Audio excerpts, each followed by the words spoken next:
Jadi dari sisi ini, sebagian para ulama menghitung bahwa istiwa adalah sifat dzatiyah, sifat fi'liyah. Dan sebagian para ulama mengatakan bahwa al-istiwa adalah sifat dzatiyah fi'liyah. Dzatiyah dari sisi Allah sebelumnya tidak istiwa, kemudian Allah istiwa. Ini fi'liyah. Kalau dzatiyah, ketika Allah istiwa, terus menerus Allah istiwa dengannya, terus menerus. Maka dinamakan sifat dzatiyah dari sisi itu. Nah, ini antara perbedaan-perbedaan antara sifat al-uluh dan sifat al-istiwa. Baik, ada pengarang di sini, rahimahullah taala, yang segera jelas ini uraian tentang sifat al-istiwa dan sifat al-uluh. Dan di sini pengarang akan membawakan dalil-dalil dari hadis Rasulullah SAW tentang sifat al-istiwa dan sifat al-uluh. Kata beliau, warawa Abu Hurairah radhiyallahu anhu qala, sami'tu Rasulullah sallallahu alaihi wasallam yaqul, inna Allah azza wa jalla kataba kitaban qabla an yakhluqa al-khalqa, inna rahmati sabaqat ghadabi, wa huwa indahu fawqa al-'arsy. Diriwayatkan oleh Abu Hurairah radhiyallahu anhu, beliau berkata, saya mendengar Rasulullah sallallahu alaihi wasallam bersabda, sungguhnya Allah azza wa jalla menulis suatu kitab sebelum diciptakannya makhluk. Apa yang ditulis? Inna rahmati sabaqat ghadabi, sungguhnya rahmatku telah mendahului kemurkaanku. Bahwa indahu fawqa al-'arsy, maka kitab itu berada di sisinya di atas arsy. Ya, di atas arsy. Hadis ini riwayat Bukhari dan Muslim. Kaidahnya, kalau anda lihat hadis tidak disebut perawinya, hadis marfu dari Nabi, kaidahnya itu berarti riwayat Bukhari Muslim. Kalau disebut siapa yang meriwayatkan, kalau selain Bukhari Muslim, pengarang pasti disebut siapa yang meriwayatkan. Kalau misalnya riwayat Abu Daud, pengarang akan disebut riwayat Abu Daud. Jadi kalau dia riwayat Bukhari Muslim, dibiarkan begitu saja, tanpa keterangan. Ya. Ini kaidah dalam membaca kitab itu. Bahkan diterang oleh pengarang di akhir kitab. Kata beliau, kata Nabi SAW, sungguhnya Allah menulis satu kitab sebelum diciptakannya makhluk. Inna rahmati sabaqat ghadabi, sungguhnya rahmatku mendahului kemurkaanku. Nah, di sini penetapan sifat rahmat bagi Allah Subhanahu wa taala. Mendahului kemurkaanku dan penetapan sifat al-ghadab. Ya. Ada satu perkara yang saya perlu terangkan, dan ini kaitannya dengan kaidah juga, pendahuluan kaidah. Ya. Baik, sebutkan satu kaidah. Kaidah di dalam mengukur makna ini sifat atau bukan. Ini sifat atau bukan. Jadi mengukur sifat Allah Subhanahu wa taala, kapan ada sesuatu yang disandarkan kepada Allah, di sinilah letak pembahasan kita ukur dia sifat atau bukan. Kembali. Jadi mengukur sifat itu kalau sesuatu disandarkan kepada Allah, sesuatu disandarkan kepada Allah. Nah, sekarang kita lihat hal-hal yang disandarkan kepada Allah, ada yang merupakan sifat, ada yang bukan sifat. Untuk itu ya, saya katakan begini, yang disandarkan kepada Allah itu ada dua perkara. Ada yang mana dan ada yang zat. Ada yang bentuknya makna, ada yang bentuknya zat. Makna contohnya rahmat. Rahmat kan makna ya.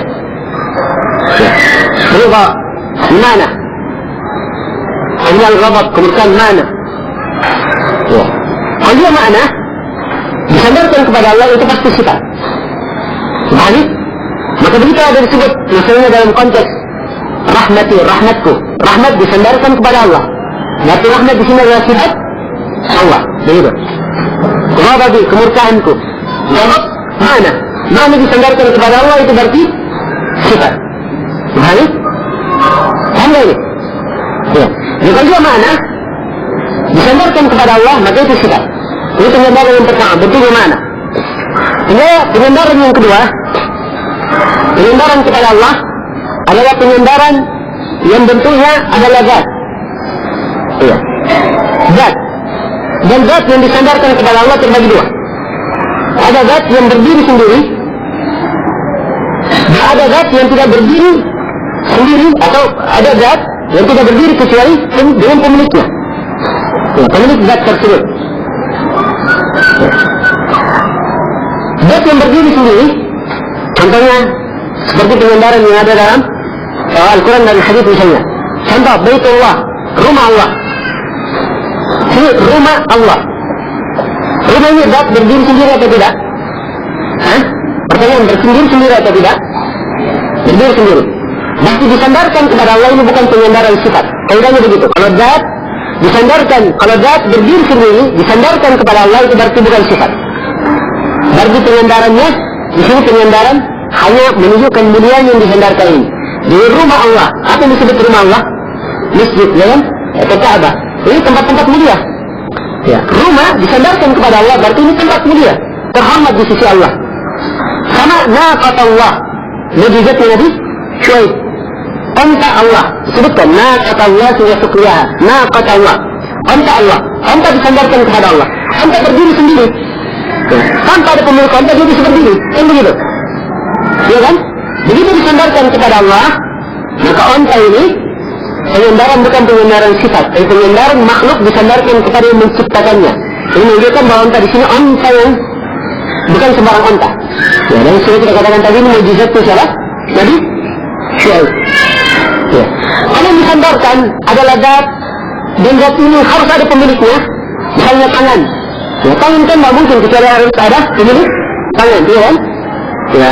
Kemudian muka, harus ada pemilik muka, kaki harus ada pemilik kaki. Ya. Dan seterusnya. Ya, kalau penyandarannya zat tidak berdiri sendiri, maka ini penyandaran sifat. Misalnya, ma'alaka alla takbila lima khalaqtu biyadayya. Kenapa kamu iblis tidak mau sujud? Dengan apa yang dicipta dengan kedua tanganku? Sini kedua tanganku, tangan disandarkan kepada Allah. Berarti tangan di sini adalah sifat Allah Subhanahu wa taala. Kita sifatkan Allah mempunyai sifat tangan. Nah, begini cara mengukur sifat-sifat. Jadi sekali lagi, dikira ya, di dalam mengukur ini sifat atau bukan? Yang disandarkan kepada Allah itu terbagi dua. Ada makna dan ada zat. Kalau makna yang disandarkan kepada Allah, maka itu adalah sifat Allah. Adapun kalau zat terbagi dua. Ada yang berdiri sendiri, dan ada yang tidak berdiri sendiri. Kalau berdiri sendiri disandarkan kepada Allah itu bukan sifat. Ya. Penyandarannya hanya penyandaran kemuliaan saja untuk yang disandarkan. Ya. Kalau dia tidak berdiri sendiri, maka itu adalah sifat Allah Subhanahu wa taala. Ini sudah banyak. Sekarang kita lihat di sini. Inna rahmati sabaqat ghadabi. Sungguhnya rahmatku mendahului kemurkaanku. Rahmat disandarkan kepada aku, yaitu disandarkan kepada Allah. Rahmat firman Allah. Ya. Kemurkaanku. Berarti di sini kita tetapkan dua sifat menurut Allah, yaitu sifat rahmat dan sifat murka. Dan tetapkan sesuai dengan kemuliaan dan kebesaran Allah. Tidak serupa dengan makhluknya. Bahwa indahu fawqa al-'arsy. Maka tulisan ini berada di sisi Allah, di sisinya di atas arsy. Nah, hadis ini jelas menunjukkan bahwa Allah Subhanahu wa taala tinggi, berada di atas al-arsy. Kemudian setelah itu pengarang menyebutkan hadis berikutnya. Kata beliau, وروى العباس ابن عبد المطلب رضي الله عنه أن النبي صلى الله عليه وسلم ذكر 7 سماوات وما بينها. Dan Al-Abbas bin Abdul Muttalib radhiyallahu anhu meriwayatkan bahwa Nabi sallallahu alaihi wasallam menyebut 7 langit dan apa antara keduanya. Kemudian beliau berkata, wa fawqa dhalika bahrun baina alahu wa asfalihi kama baina sama'in ila sama' wa fawqa dhalika 8 awal ma baina adlatihinna wa rukbihinna ma baina sama'in ila sama' thumma fawqa dhuhurihinna al-arsh ma baina alahu wa asfalihi ma baina sama' ما بين السماء إلى السماء والله تعالى فوق ذلك. رواه أبو داود والترمذي وابن ماجه والخزيمي. Nah, kata beliau, kata Nabi sallallahu alaihi wasallam ketika menyebutkan 7 langit dan apa yang antara keduanya, kata beliau di atas 7 langit ini ada lautan. Ada lautan di atas 7 langit. Paling atasnya dan paling bawahnya itu jaraknya antara langit ke langit lainnya. Kemudian Nabi menyebutkan 7 atau menyebutkan 8 awal. Ini hadis disebut dengan nama hadis al-awal. Ya. Kemudian Nabi menyebutkan 8 awal. Maksudnya 8 awal, awal artinya 8 yang terhormat. Yang terhormat yang diinginkan di sini adalah para malaikat yang menyandang arsy. Ablatuhinna wa rukbihinna, bilis dan rukat mereka itu jauhnya antara langit dan langit. Dan di atas punggung mereka adalah arsy. Ya. Antara atasnya sampai bawahnya antara langit dan langit. Ya. Dan Allah di atas hal tersebut. Rawahu Abu Dawud dan Tirmidzi. Hadis ini diriwayatkan oleh Abu Dawud, Tirmidzi, Ibnu Majah. Dan hadis ini adalah hadis yang lemah. Ya. Hadis ini adalah hadis yang lemah. Nah, sekarang di sini menyebutkan hanya sebagai pendukung saya. Ya, bahwa Allah Subhanahu wa taala istiwa di atas arsy. Baik.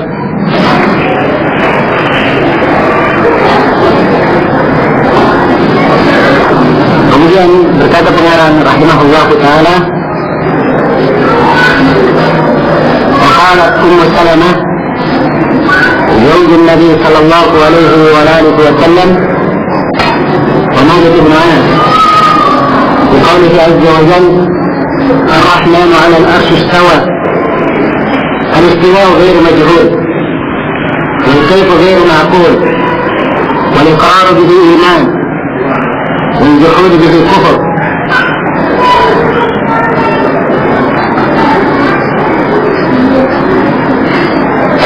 Kata beliau dan berkata Ummu Salamah, istri Nabi Sallallahu Alaihi Wasallam, dan Malik bin Anas.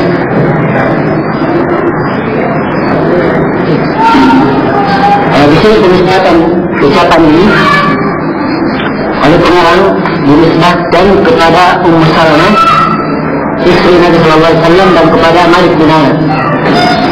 Adapun kepada Ummu Salamah, penisbatan kepada beliau diriwayatkan secara marfu dan secara mauquf. Namun penisbatan kepada beliau tidaklah syah dari sisi riwayat. Adapun dari Malik bin Anas, Imam Dar Hijrah, penisbatan ini adalah penisbatan yang benar dan diriwayatkan dari beberapa jalan. Yang paling bagus dan paling baik dalam menguraikan tentang asar ini secara riwayat dan dirayah adalah Syekh Abdul Razak bin Abdul Muhsin Abbas dalam tulisan beliau mengenai hadis ini yang dimuat dalam majalah Al-Jami' Al-Islamiyah dalam beliau ini. Jelas penisbatan kepada Imam Malik adalah penisbatan yang benar dan ini masyhur dari beliau, dan juga akhir penisbatannya kepada guru beliau Rabi'ah. Kata beliau rahimahullah ta'ala tentang firman Allah Azza wa Jalla, Ar-Rahman 'ala al-'arsy istawa. Ar-Rahman di atas arsy beristiwa. Asalnya datang kepada beliau seorang bertanya tentang asar ini atau tentang ayat. Beliau bertanya kepada Imam Malik, "Kaifa al-istiwa? Bagaimana istiwanya?" Maka marahlah Imam Malik sampai disebutkan dalam riwayat wajah beliau menjadi merah dan urat leher beliau terbentang, menunjukkan kemarahan yang sangat. Kemudian beliau menjawab pertanyaan tersebut. Ini menunjukkan bahwa para imam sunnah mereka adalah orang-orang yang betul-betul menjunjung tinggi sunnah Rasulullah SAW. Sehingga kadang kalau melihat penyelisihan dan penyimpangan, saya telah nampak di dalam sikap mereka. Maka Imam Malik menjawab, al-istiwa ghairu majhul. Istiwa bukanlah perkara yang tidak diketahui. Maksudnya dimaklumi secara bahasa, bagaimana yang telah kita uraikan. Wal kaifu ghairu ma'qul. Dan bagaimananya tidak diketahui, tidak bisa dicerna. Nah, ini iqrar bihi iman. Menetapkan hal tersebut adalah keimanan. Wal juhud bihi kufur. Dan juhud terhadapnya, mengingkarinya adalah kekufuran.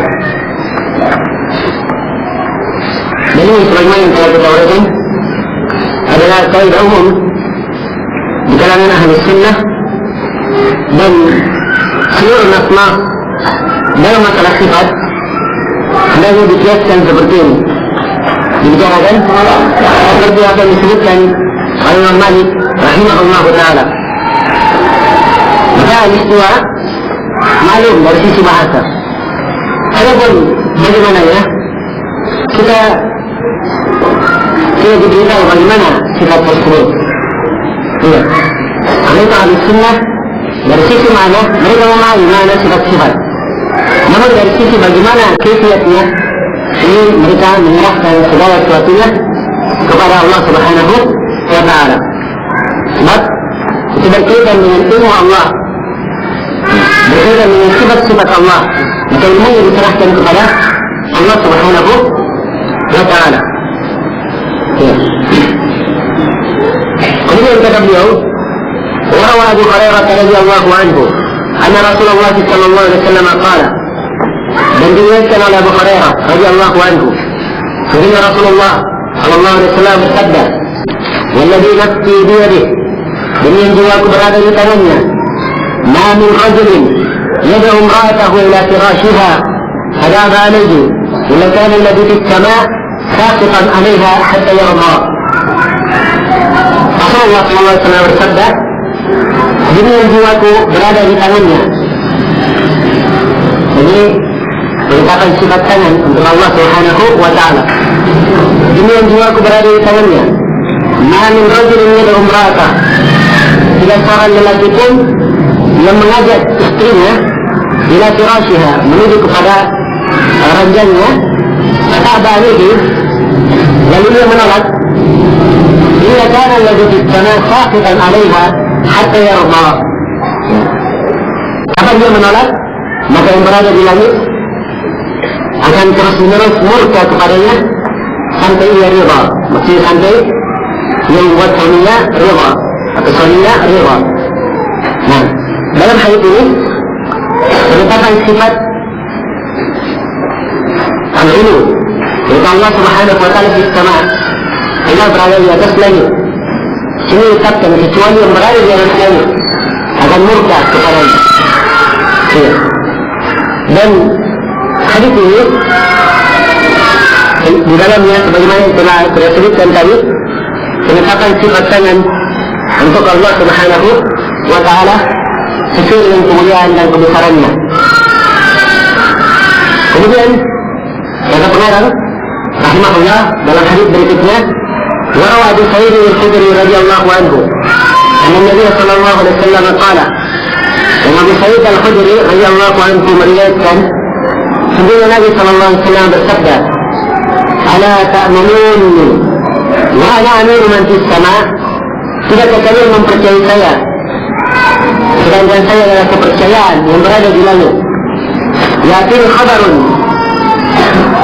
fis sama'i, khabarun min as-sama'i sabahan wa masa', sabahan wa masa'an, datang kepadaku. Nah, baik. Ala ta'manun wa ana amiru man fis sama', yakin khabar man fis sama' sabahan wa masa'an. Kata beliau, tidakkah kalian mempercayai saya, padahal saya adalah kepercayaan yang berada di langit. Datang kepadaku berita dari yang berada di langit, pagi dan petang. Nah, hadis ini juga sama dengan hadis sebelumnya, menunjukkan merupakan sifat al-ulu, bahwa Allah Subhanahu wa ta'ala berada di atas langit. Dan sisi pendalilannya di sini dua tempat. Nabi berkata, tidakkah kalian mempercayai saya, padahal saya adalah kepercayaan yang berada di langit. Dan di tempat yang kedua, beliau berkata, yakin khabarun, khabar man fis sama', datang kepadaku berita dari yang berada di atas langit. Menetapkan al-ulu dalam hadis Rasulullah sallallahu alaihi wasallam itu datang dengan tiga bentuk. Yang pertama dari perbuatan beliau, dari ucapan beliau sallallahu alaihi wasallam. Contohnya dua hadis yang telah kita baca ini mengucapkan tentang hal tersebut. Kemudian yang kedua dari perbuatan beliau. Dan ini adalah ketika Hajjatul Wada, Nabi sallallahu alaihi wasallam telah menyampaikan beberapa perkara penting. Kemudian beliau berkata kepada seluruh yang hadir, hal balagtu, apakah saya sudah menyampaikan? Maka mereka menjawab, "Bala." Ya Rasulullah, engkau telah menyampaikan. Maka Nabi sallallahu alaihi wasallam mengangkat tangannya ke langit, lalu dia berkata, "Allahumma syahad." Ya Allah, saksikanlah. Dan di tuntunan salat istisqa disebutkan bahwa Nabi sallallahu alaihi wasallam mengangkat tangannya ke langit. Ini menunjukkan bahwa Nabi SAW juga dengan perbuatannya beliau menunjukkan bahwa Allah Subhanahu wa taala berada di atas langit. Adapun dari takrir beliau, penyetujuan persetujuan beliau, penetapan beliau ini diambil dari hadis yang disebutkan oleh pengarang. Kata beliau, warawa Muawiyah bin Al-Hakam As-Sulami, dan diriwayatkan oleh Al-Hakam bin Sulami, Muawiyah bin Hakam As-Sulami radhiyallahu anhu, anna Nabi sallallahu alaihi wasallam qala li jariyatihi, "Ayna Allah?" Sungguh Nabi sallallahu alaihi wasallam berkata kepada jariyatihi, kepada budak perempuannya, hanya di situ kembali kepada Muawiyah, budak perempuan Muawiyah bin Al-Hakam As-Sulami. Jadi Nabi bertanya, "Ayna Allah?" Di mana Allah? Qalat, perempuan budak ini menjawab, "Fis sama", di atas langit. Qala man ana? Fi di sini maknanya di atas. Fi dalam bahasa Arab kadang bermakna di, dan kadang bermakna pada, dan kadang bermakna di atas. Ini maklum dalam kaidah bahasa Arab. Sama seperti ayat amin man fis sama, supaya kalian merasa aman dari yang berada di atas langit. Ini di situ bukan artinya yang di dalam langit, tapi yang di atas langit. Ya. Dan ini ada dalam bahasa Arab. Nah, amshu fil ard, berjalanlah kalian di atas bumi, tapi sih bukan di dalam bumi. Sedang orang berjalan di mana? Di atas bumi. Ya. Di sini pakai sih. Juga tentang kisah Fir'aun. Ya. Tentang ancamannya akan menyalip tukang sihirnya. Nah, sebutkan di juzul An-Nahl, saya akan menyalip kalian di batang korma. Ada sih juga. Jadi batang korma di sini bukan artinya di dalam batang korma, tapi di atas batang korma. Maka penggunaan kalimat fi dalam bahasa Arab kadang bermakna di atas. Ini menunjukkan di sini. Maka ketika Nabi bertanya kepada Jariyah, "Aina Allah?" Di mana Allah? Maka Jariyah berkata, "Fis sama", di atas langit. Qala, Nabi kembali bertanya, "Man ana?" Siapa saya? Qala, maka Jariyah berkata, "Anta Rasulullah." Itu adalah Rasulullah. Qala, maka Nabi sallallahu alaihi wasallam bersabda, "I'tiqha fa innaha mu'minatun." Bebaskanlah ia, sesungguhnya budak perempuan ini adalah seorang perempuan mukminah. Rawahu Muslim bin Al-Hajjaj wa Abu Dawud wa Abu Abdurrahman An-Nasai. Hadis ini diriwayatkan oleh Imam Muslim bin Al-Hajjaj, Abu Dawud dan Nasai. Hadis ini tegas sekali menunjukkan bahwa Allah Subhanahu wa taala berada di atas langit. Dan di sini Nabi sallallahu alaihi wasallam menjadikan benarnya keimanan perempuan ini, dan ia dianggap sebagai seorang perempuan mukminah kalau ia menyatakan dua perkara. Yang pertama, ketika ditanya di mana Allah, dia menjawab Allah di atas langit. Yang kedua, ketika ditanya siapa saya oleh Nabi, maka dia menjawab engkau adalah Rasulullah. Dengan dua perkara ini, ia dianggap sebagai seorang mukminah. Menunjukkan bahwa meyakini bahwa Allah di atas langit ini dari perkara usul, perkara dasar, prinsip mendasar dalam akidah Islam. Yang ada para ulama, siapa yang menulis ini atau siapa yang mengatakan Allah berada di mana-mana, ini dianggap sesat oleh para a'immatul Islam. Karena itulah keyakinan ini hendaknya ada pada diri seorang muslim dan muslimah. Dan pertanyaan tentang di mana Allah telah ditanyakan oleh Rasulullah sallallahu alaihi wasallam. Disebut jawabannya bahwa Allah Subhanahu wa taala berada di atas langit. Iya. Kemudian pengarang di sini menyebutkan satu kelompok dia singgung dengan ucapan beliau, "Wa man ajhala jahlan wa askhatu aqlan wa adalla sabilan mimman yaqulu innahu la yajuz ay yuqala ayna Allah." Ba'da taqrir sahib syariah biqaulihi ayna Allah. Kata beliau, siapa yang lebih besar kejahilannya, dan siapa yang lebih jelek akalnya, dan siapakah yang lebih sesat jalannya dari orang yang berkata tidak boleh untuk ditanyakan di mana Allah. Sebenarnya siapa yang lebih jelek? Siapa ada orang yang lebih jahil dari ini? Lebih jelek akalnya, lebih jelek, lebih sesat jalannya. Nah, dari orang mengatakan tak boleh bertanya di mana Allah. Ada Rasulullah Sahih Syariah dikatakan Allah. Padahal Nabi Sallallahu Alaihi Wasallam telah menegaskan pertanyaan beliau belum bertanya, "Aina Allah, di mana Allah?" Nah, ini bantahan dari pengarang kepada sebagian kelompok dari kelompok ahli bidah. Mereka tidak mau dan mengingkari kalau misalnya dikatakan aina Allah, di mana Allah. Hal ini termasuk perkara yang ditetapkan oleh Rasulullah SAW untuk menguji keimanan perempuan mukmin ini. Ditanya di mana Allah, ini dulu keimanannya. Apakah benar dia beriman dengan keimanan yang sesuai dengan Al-Quran dan Sunnah, maka diajukan kepadanya pertanyaan, aina Allah, di mana Allah? Begitu dia menjawab sama, ya, maka Nabi SAW berkata, "Etikha, ainaha mu'minah." Jelaskan dia, sungguhnya dia adalah seorang perempuan mukminah. Nah, kemudian di antara dalil yang menunjukkan bahwa Allah Subhanahu wa taala di atas langit, kata beliau, "Warawa Anas bin Malik radhiyallahu anhu qala."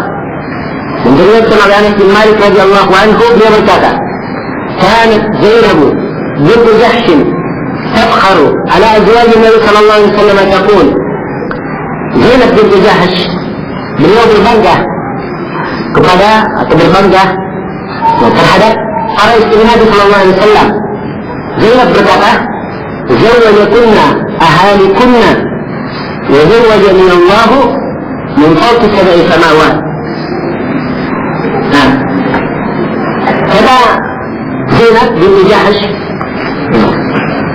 kepada para istri Nabi yang lain, kata beliau, adapun kalian dinikahkan oleh keluarga-keluarga kalian. Nah, sebab seorang perempuan itu nikah harus dengan wali. Karena itu dalam hadis dikatakan la nikah illa bi wali. Tidak nikah kecuali dengan wali. Maka yang menikahkan kalian adalah keluarga kalian. Kata Zainab binti Jahsh. Wa zawwajani Allah min fawqi sab'i samawat. Adapun saya dinikahkan oleh Allah dari atas langit 7, dari atas langit yang 7. Rawahul Bukhari. Hadis ini diriwayatkan oleh Imam Bukhari. Hadis ini menjelaskan keutamaan Zainab binti Jahsh. Dan dia ini adalah perempuan yang dinikahkan langsung oleh Allah Subhanahu wa taala, tanpa wali dan tanpa mahar. Tanpa wali dan tanpa mahar. Akad nikahnya diabadikan dalam Al-Quran. Nah, dikatakan dalam Al-Quran, "Falamma qada Zaidun minha watara zawwajnakaha likay la yakuna 'ala al-mu'minina haraj." Dikatakan Zaid bin Harithah, suami dari Zainab, asalnya, dan Zaid bin Harithah ini adalah anak angkat Rasulullah SAW. Maka tatkala Zaid telah selesai keperluannya darinya, maksudnya sudah ditalak, zawwajnakaha, maka kami menikahkan kamu dengannya. Ini akad langsung. Ya, Allah Subhanahu wa taala menikahkannya. Kami menikahkan kamu dengannya. Likay la yakuna 'ala al-mu'minina haraj, supaya tidak ada gonjalan bagi orang yang beriman. Maksudnya jangan sampai ya, anak angkat dianggap sama dengan anak kandung. Ya. Istri anak angkat beda dengan istri anak kandung. Kalau anak kandung, istrinya haram untuk dinikahi selama-lamanya, walaupun sudah diceraikan oleh anaknya. Adapun anak angkat, maka hukumnya beda dengan anak kandung. Kalau anak angkatnya menceraikan istrinya, maka sebagaimana perempuan yang lain yang diceraikan oleh suaminya boleh dinikahi. Ya. Sebab anak angkat tidak ada hubungan nasab dengan hantu angkatnya. Demikian. Maka jangan sampai ada rasa berat di kalangan kaum muslimin. Maka Allah Subhanahu wa taala dengan rahmatnya memberikan contoh kepada orang yang beriman. Nabi sallallahu alaihi wasallam dinikahkan dengan Zainab binti Jahsh, ya, istri dari anak angkatnya Zaid bin Harithah. Dan di sini keutamaan dari dua orang sahabat ini Zainab bin Zaid. Ya, ada pun Zainab dinikahkan langsung. Ada pun Zaid bin Harithah, satu-satunya sahabat yang disebut namanya dalam Al-Quran. Dia nama sahabat lain yang disebut di dalam Al-Quran namanya. Nah, baik. Sisi penanganan pengarang di sini dari kalimat Zawwajani Allahu min fawqi sab'i samawat. Saya dinikahkan oleh Allah dari atas langit yang 7. Menunjukkan bahwa Allah Subhanahu wa taala berada di atas langit. Kemudian kata beliau, wa fi hadits Abi Hurairah radhiyallahu anhu, anna Rasulullah sallallahu alaihi wasallam dzakara al-mu'mina 'inda mauti wa annahu ya'ruju bi ruhi hatta yantahi ila as-sama' allati fiha Allah 'azza wa jalla. Rawahu Imam Ahmad wa Ad-Darqutni wa ghayruhuma. Kata beliau dalam hadits Abu Hurairah radhiyallahu anhu, sebenarnya Rasulullah sallallahu alaihi wasallam menyebut seorang mukmin ketika meninggalnya.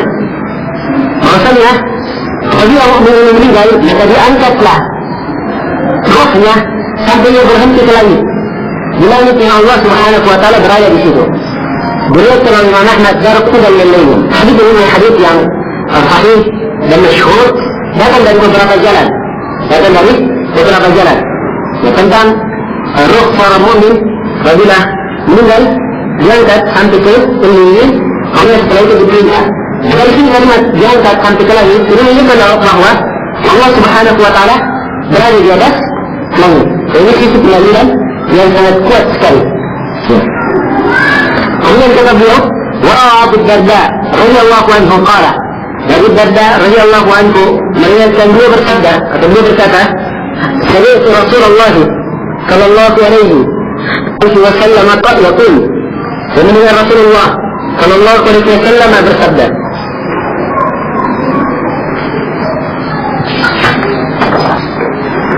man istaka minkum istaka akhun lahu an yaqul rabbuna Allahu alladhi fis sama' taqaddasa ismuhu amruka fis sama'i wal ard kama rahmatuka fis sama' اغفر لنا حوبنا وخطايانا أنت رب الطيبين أنزل رحمة من فشفاء على هذا الوجع حيبرأ.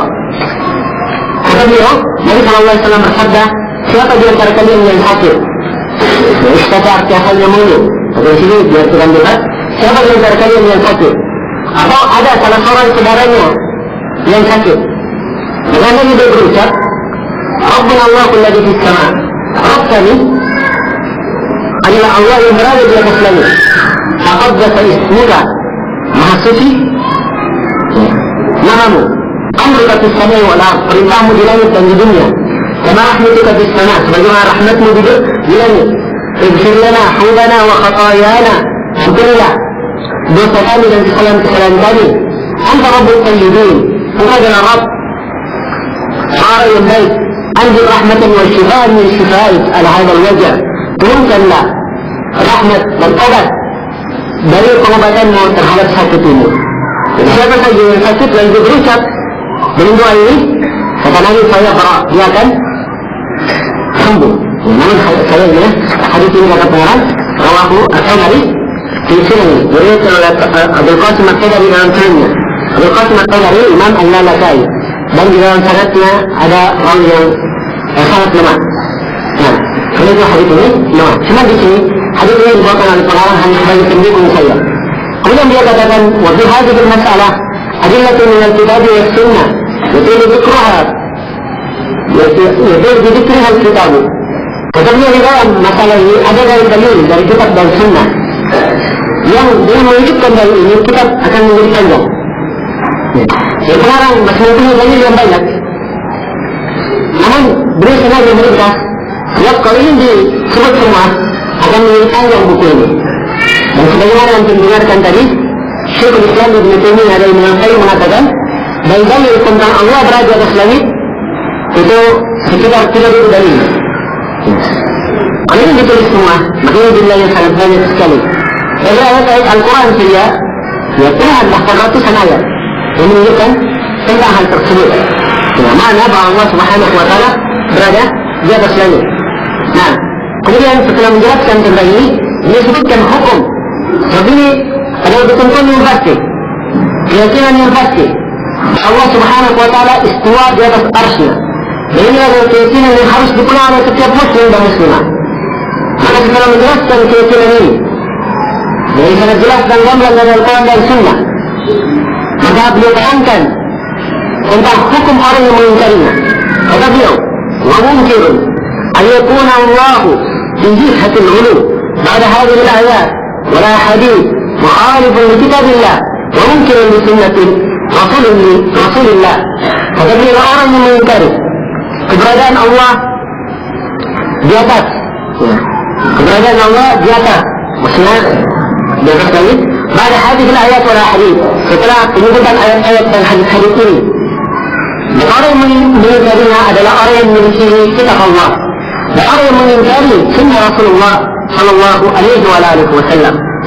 Secara umum, orang yang mengingkari sifat-sifat Allah hukumnya dibagi dua secara umum. Orang mengingkari sifat-sifat Allah, kalau dia mengingkari sifat tersebut setelah nampak baginya hujjah, ditegakkan padanya hujjah dari Al-Quran maupun Sunnah, dan dia tidak punya alasan sama sekali menolak, maksudnya dia tidak punya dalil yang bisa menimbang hal tersebut sangat jelas, lalu dia tetap mengingkarinya, maka orang tersebut dianggap kafir, keluar dari Islam. Adapun kalau dia mengetahui seorang yang mengetahui dia disebutkan istiwa, apa benar itu istiwa di atas arsy? Tapi apa arti istiwa? Dia tahu istiwa artinya berkuasa, bukan artinya bersemayam, bukan artinya istiwa di atas arsy, tapi artinya berkuasa. Ini mengetahui dengan seperti ini dihukum ahli bidah dan tidak dikafirkan, keluar dari Islam. Nah, kemudian setelah dijelaskan hukum, beliau berpindah membawakan ucapan-ucapan dari para imam yang terkenal di dalam masalah ini. Beliau membawakan di sini ucapan Imam Malik, Imam Syafi'i dan Abdullah bin Mubarak. Kata beliau, "Qala Malik bin Anas," dan berkata Malik bin Anas, "Allahu fis sama' wa ilmuhu fi kulli makan, la yakhlu min ilmihi makan." Kata Imam Malik, Allah berada di atas langit, ilmunya pada setiap tempat, tidak ada satu tempat pun yang kosong dari ilmunya. Ya, maksudnya di sini Allah Subhanahu wa taala zat itu berada di atas langit. Adapun ilmu Allah Subhanahu wa taala meliputi segala sesuatu. Nah, tidak boleh lepas dari ilmu Allah Subhanahu wa taala. Apa saja yang dilakukan oleh makhluk, ya, di mana saja dan kapan saja, semuanya diketahui oleh Allah Subhanahu wa taala. Wa qala Syafi'i, dan berkata Imam Syafi'i, khilafatu Abi Bakr haqqun qadaha Allah fi sama'ihi wa jama'a 'alayha qulub ashabi nabiyhi sallallahu alaihi wasallam. Imam Syafi'i, khilafah Abu Bakr, khilafah Abu Bakr adalah hak dan benar. Qadaha Allah fi sama'ihi, Allah telah menetapkan khilafahnya di atas langitnya. Wa jama'a 'alayha qulub ashabi nabiyhi, dan Allah Subhanahu wa taala mengumpulkan hati-hati para sahabat sallallahu alaihi wasallam untuk bersepakat menerima khilafah Abu Bakar As-Siddiq radhiyallahu taala. Sisi kemudian kenaran di sini dari kalimat fi sama'ihi, di langitnya. Jadi kan bahwa Imam Syafi'i berkeyakinan bahwa Allah Subhanahu wa taala berada di atas langit. Kemudian berikutnya adalah ucapan Abdullah bin Mubarak. Ini adalah imam terkenal rahimahullah ta'ala. Sampai disebut oleh para ulama bahwa seluruh kebaikan yang dikerjakan oleh para sahabat juga dikerjakan oleh Abdullah bin Mubarak. Ya, tapi ia salah dari sisi dia bukan sahabat. Nah, dan satu ini sudah membuat dia tertinggal jauh dari keutamaan para sahabat. Ya, keutamaan para sahabat sebagai sahabat Nabi tidak bisa dinilai oleh sesuatu apapun. Berkata Abdullah bin Mubarak, "Na'rifu Rabbana fawqa sab'i samawati da'iman min khalqi, wa la naqulu kama qalat al-Jahmiyah innakum hahuna wa asyara ila al-ard." Kata Abdullah bin Mubarak, kami mengenal Rabb kami di atas langit 7, da'iman min khalqi, berpisah dari makhluknya. Maksudnya kalimat berpisah dari makhluk di sini gugatan dan bantahan dari Ibnu Mubarak terhadap kelompok ahli bidah yang mengatakan Allah itu berada di mana-mana. Iya. Mengatakan Allah berada di mana-mana. Ya. Maka kata Ibnu Mubarak, ba'inan yang Allah berpisah dengan makhluknya. La nakunu kama qalatul Jahmiyah. Kita tidak berucap seperti ucapannya Jahmiyah. Innahu hahuna. Bahwa Allah berada di sini. Wa asyara al-ard. Dan beliau memberikan isyarat ke bumi. Kata beliau, kita tidak berucap bahwa Allah berada di bumi. Kita yakini bahwa Allah Subhanahu wa ta'ala berada di atas langit. Berpisah dengan makhluknya. Itu kira umat Islam. Adapun yang mengatakan Allah itu berada di mana-mana. Ya. Ini adalah keyakinan yang rusak. Dan dari keyakinan kelompok Jahmiyah dan pengikutnya. Karena itu, kalian perhatikan. Ada mengatakan Allah di mana-mana. Dia berdalilkan dengan ayat. Wa huwa ma'akum aina ma kuntum. Dan dialah Allah yang bersama kalian dimanapun kalian berada. Dan pemahaman mereka terhadap ayat ini salah. Sebab kalimat wa huwa ma'akum aina ma kuntum, dan dialah bersama kalian dimanapun kalian bersama kalian, kebersamaan al-ma'iyah itu terbagi dua dalam syariatul Islam. Dalam nas-nas Al-Quran dan Sunnah, al-ma'iyah kebersamaan itu lepas dari dua perkara. Kalau ada terbagi dua. Ma'iyah yang pertama adalah ma'iyah amma, kebersamaan umum.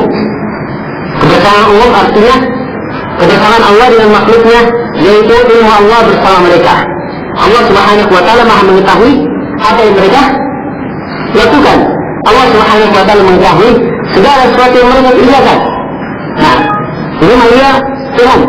Kemudian yang kedua ma'iyah khasah, ma'iyah khusus.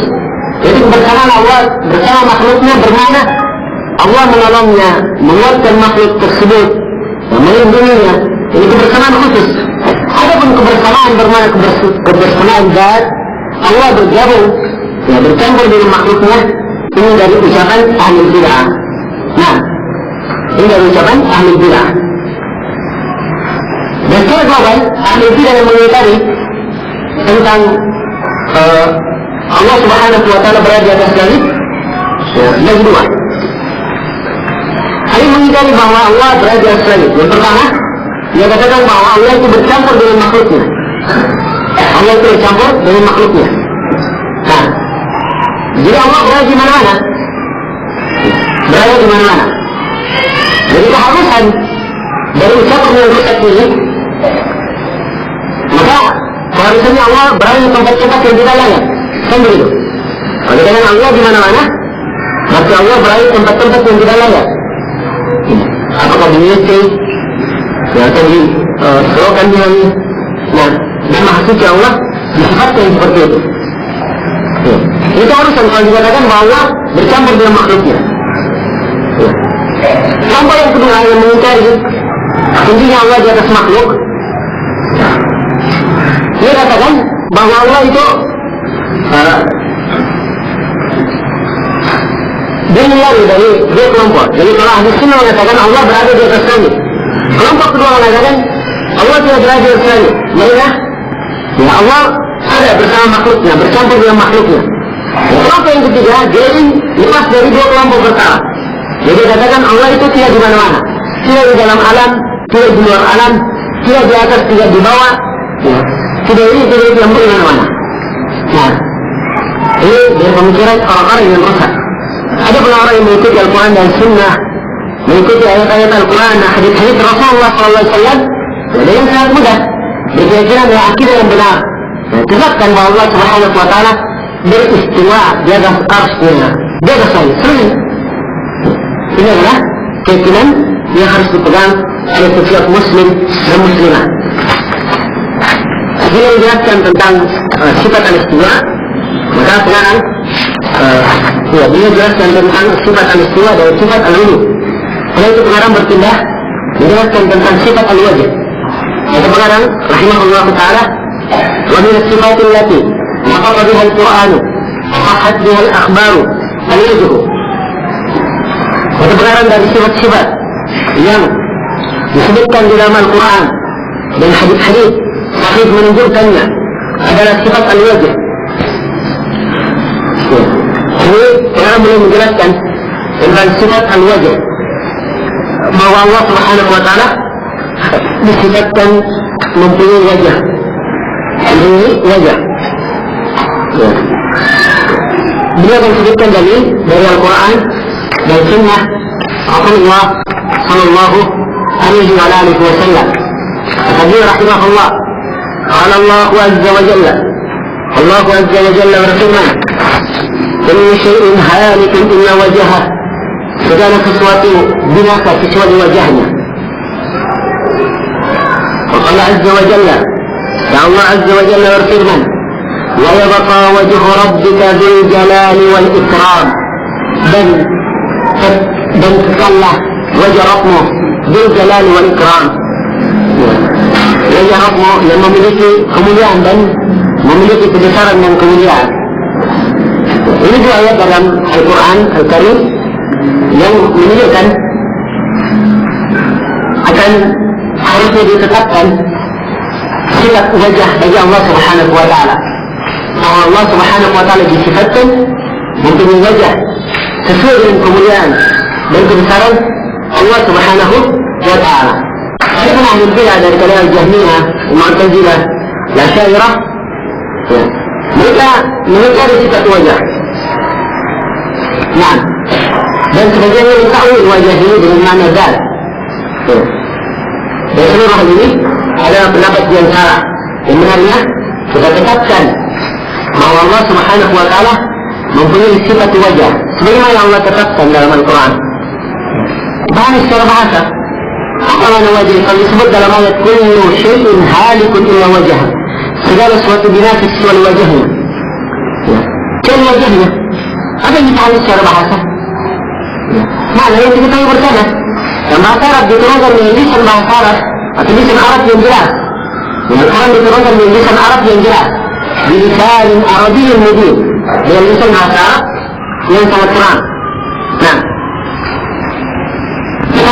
kita tetapkan Allah Subhanahu wa Ta'ala mempunyai wajah sesuai dengan kemuliaan dan kebesaran Allah, dengan meyakini tidak serupa dengan